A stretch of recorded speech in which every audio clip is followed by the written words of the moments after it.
Мен Жалал шаарынын тургуну Кубатбек Филиаз менин атым. 5-октябрь күнү мен мышыкты мен атканмын. Себеби ал мышык жанагыдай мышык болчу. Култуктарына жара бар. Кутурган мышык эле. Анан үйдө 8 жаш балдар бар да.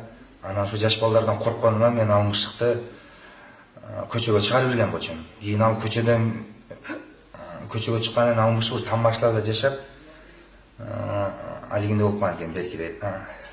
Жапайы мышык болуп калган экен.